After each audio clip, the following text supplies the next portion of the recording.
ರಾಯಪಟ್ಟಣ ಕೆಂಪೇಗೌಡ ಪ್ರತಿಮೆಯ ಪೂರ್ವಭಾವಿ ಸಭೆಯನ್ನು ಮುಂದೂಡಲಾಗಿದೆ ಎಂದು ಕೆಂಪೇಗೌಡ ವೇದಿಕೆಯ ಪ್ರಮುಖ ರಾಜ್ಯಾಧ್ಯಕ್ಷರಾದ ಕಾಳೇನಹಳ್ಳಿ ಆನಂದ ಕುಮಾರ್ ತಿಳಿಸಿದರು.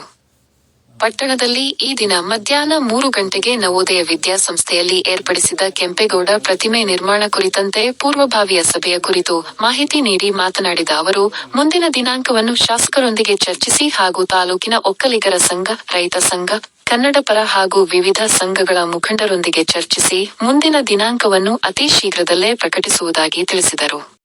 ಜೈ ಶ್ರೀ ಗುರುದೇವ್. ಚಂದ್ರಾಪಟ್ಟಣದ ತಾಲೂಕಿನ ಸಮಸ್ತ ಜನತೆಗೆ ಬೆಳಗಿನ ಶುಭೋದಯಗಳು. ಇವತ್ತು 5/7/2026 ಭಾನುವಾರ ಮಧ್ಯಾಹ್ನ 2:15 ನವೋದಯ ಸಂಸ್ಥೆಯಲ್ಲಿ ಕೆಂಪೇಗೌಡ ಪುತ್ಥಳಿ ಸ್ಥಾಪನೆ ಬಗ್ಗೆ ಪೂರ್ವಭಾವಿ ಸಭೆ ಕರೆದಿದ್ದು.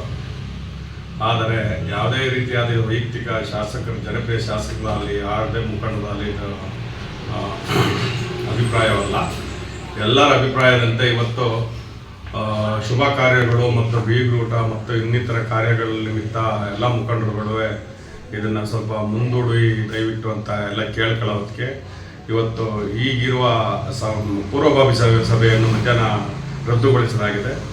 ದಯವಿಟ್ಟು 2 ದಿವಸದೊಳಗೆ ಮುಂದಿನ ದಿನಾಂಕ ಅಂದರೆ ಇದನ್ನು 4-5 ದಿವಸದೊಳಗೆ ಮೀಟಿಂಗ್ ಕರೆಯೋಕ್ಕೆ ಶಾಸಕರಿಗೂ ಹೇಳಿದಾಗ, ಶಾಸಕರು ಜನಪ್ರಿಯ ಶಾಸಕರು ಏನಂದರೆ ಇವತ್ತೇ ಕರಿಬೇಕಾಯ್ತು ಕಣಪ್ಪ, ಅವತ್ತು ಹೇಳ್ಬಿಟ್ಟಿದ್ವಿ ಅಂದರು. ಹಿಂಗಿದೆ ಅನ್ನೋದಕ್ಕೆ ಸರಿ, ನಿಮ್ಮ ಎಲ್ಲ ಅಭಿಪ್ರಾಯ ತಗೊಂಡು ಒಕ್ಕಲಿಗ ಸಂಘ, ಎಲ್ಲ ಸಂಘ ಸಂಸ್ಥೆಗಳು, ರೈತ ಸಂಘ, ಕರ್ನಾಟಕ ರಕ್ಷಣಾ ವೇದಿಕೆ, ವೀರ ಕನ್ನಡ ಸೇನೆ, ಆಮೇಲೆ ವೀರ ಸಮರ ಸೇನೆ, ಆಮೇಲೆ ರೈತಾಪಿ ವರ್ಗ ಎಲ್ಲರ ಅಭಿಪ್ರಾಯ ತಗೊಂಡು ಮುಂದಿನ ದಿನಾಂಕವನ್ನು 2 ದಿವಸದಲ್ಲಿ ತಿಳಿಸ್ತೀವಿ.